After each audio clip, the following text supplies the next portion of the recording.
on Tuesday night, the curfew was at 8, and around 7:30, people kind of like spaced out from each other. It was interesting because there's like nothing to congregate around anymore.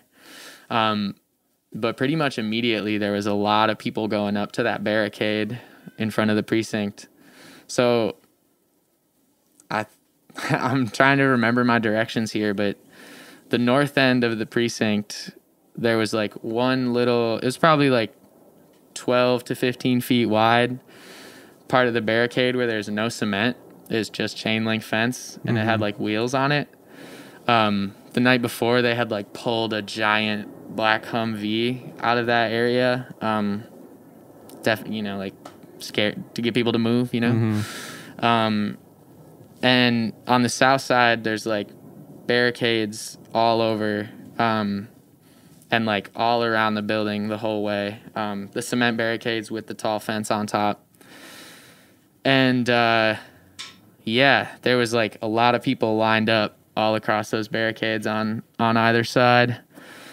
And then they started giving dispersal orders at 8:00.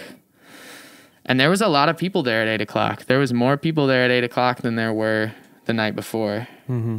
And I think like I felt less scattered that night because I had my brother and his comrades were with us, and I felt like confidence in that like circle of people that I knew were around me. So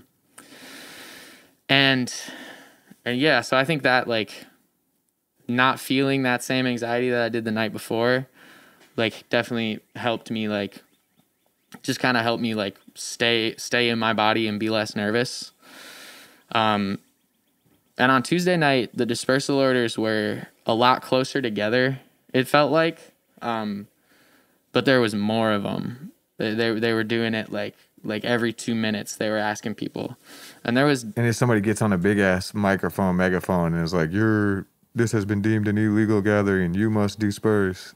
Yeah, there's like it's like a whole thing. They have like a whole paragraph that they read out. Honestly, most of the time, like you don't hear it all because they start and everybody starts screaming. Mm-hmm. Yeah. Like, nah, like we're not about to leave. Like, yeah.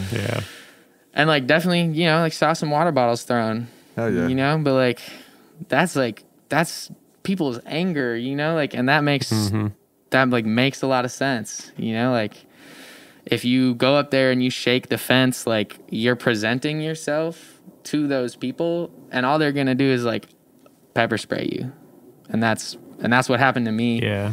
I was up on the fence and they saw me and they knew I was like I was yelling, I was unhappy, and they walked up to me and they absolutely doused me and a bunch of other people too. If what felt like indiscriminately just pepper spraying people at the fence.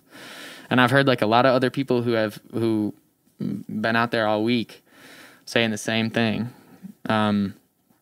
But yeah, I feel like I need to like take a deep breath. So we're at the point where it's Tuesday now. And the dispersal orders have been given, but motherfuckers aren't going. You know what I'm saying? Yeah. Not dispersing. So we're at this point now where it's a battle for the space.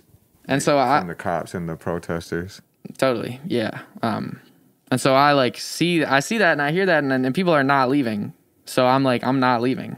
People are still mad, and it makes whatever. It makes a lot of sense. And so I was standing up there towards the front, and I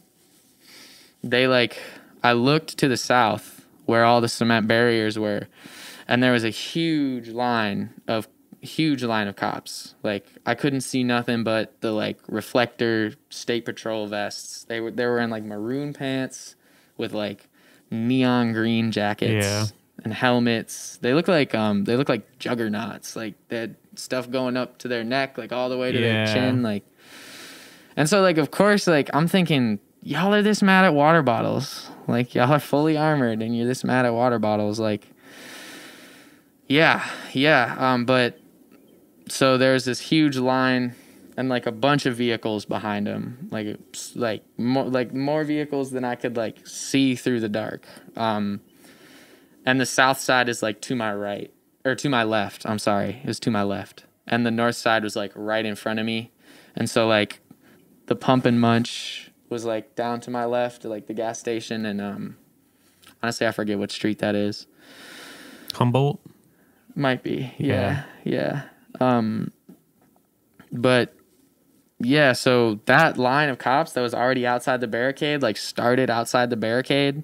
I didn't exactly see when they got there, but I noticed when they were there, you know.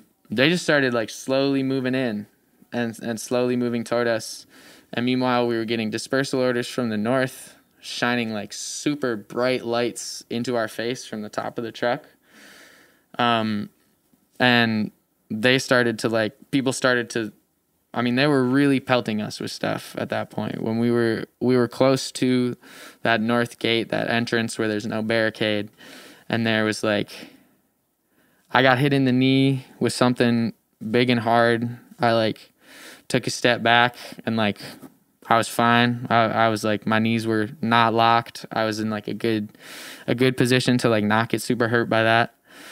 And it honestly just like made me more angry. It like in that moment like did like fill me up with this like kind of hot anger that was like, yeah, I don't know. It was something similar to how I felt over the summer when a similar thing happened.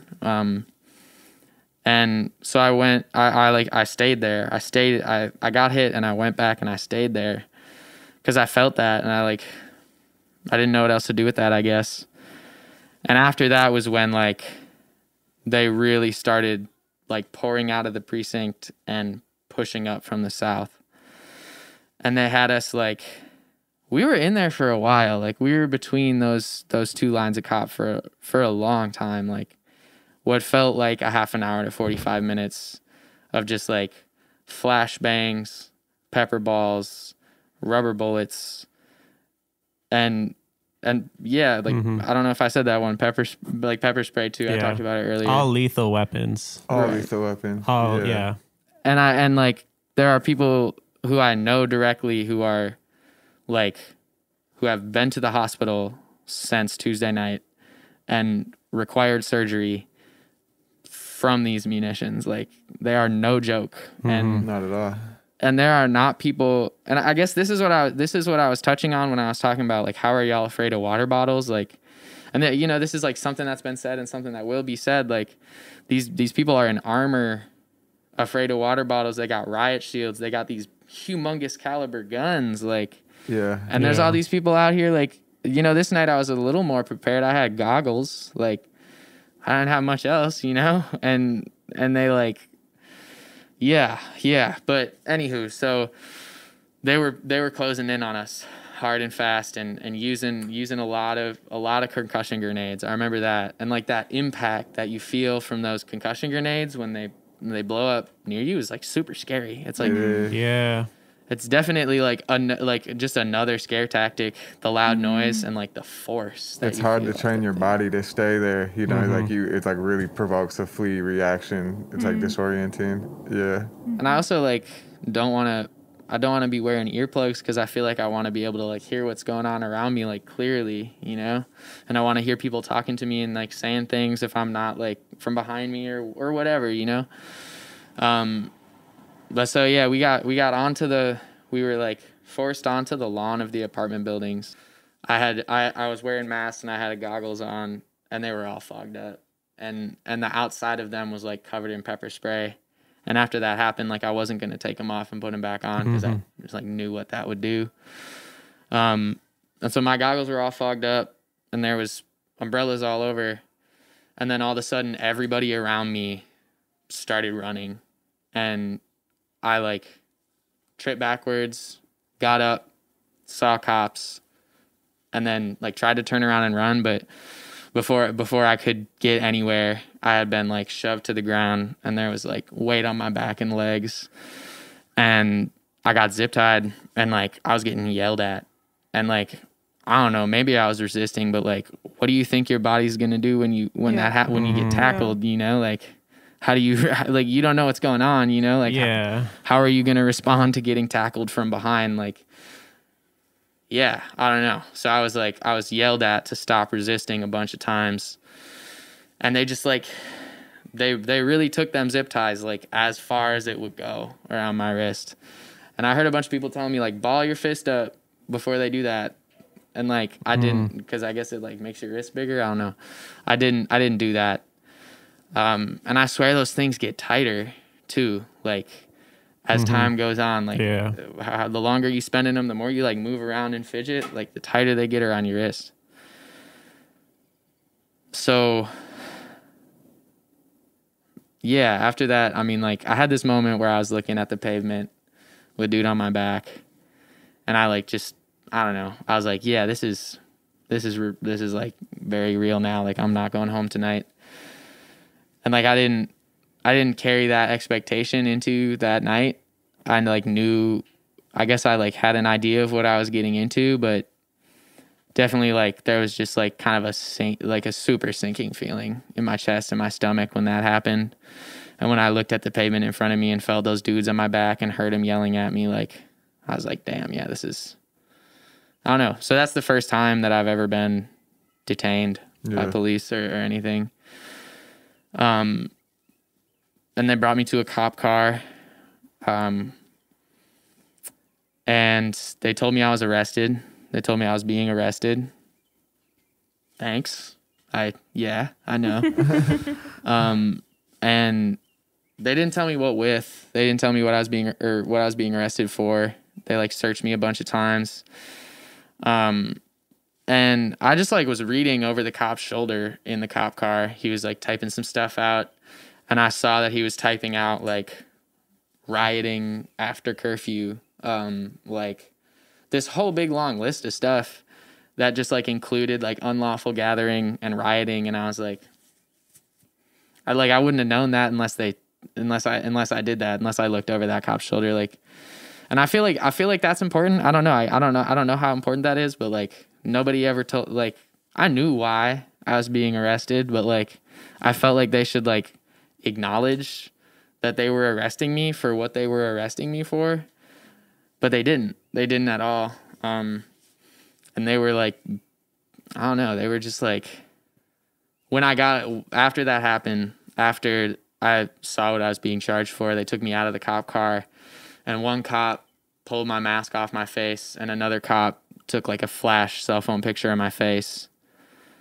I seen they were taking cell phone photos of journalists last night too. That when you first told me the story, the idea that they're taking cell phone pictures of people to book people is like super disconcerting. That's not that. I mean, like, I don't know. That doesn't feel normal. Hell nah. No. Who the fuck? All them fascist cops, like, you know what I'm saying? Even if it's like they've decided that as their protocol to do that, then that cop has your fucking picture in his cell phone. That's completely inappropriate. Also, like they use social media too, you know, right, or like how are they not part of the people that are doxing? Exactly. Them, like, or just in communication. Like it's just so many fucking questions. For sure. Absolutely. Yeah. Yeah, I mean, all this combined with late last night, I forget what his name was, one of the state patrol sheriffs or whatever, saying that they need help from people to deal with the protests. Like, bullshit. We know these people have ties to white supremacists. They are white supremacists. Yeah. Like, and then they're taking pictures of press and protesters with like, yeah. Yeah. It's just like, is it going to an official database? Is this for like the facial recognition technology to just like better identify folks in the future at other protests? Like, where is this information going? And absolutely. Yeah.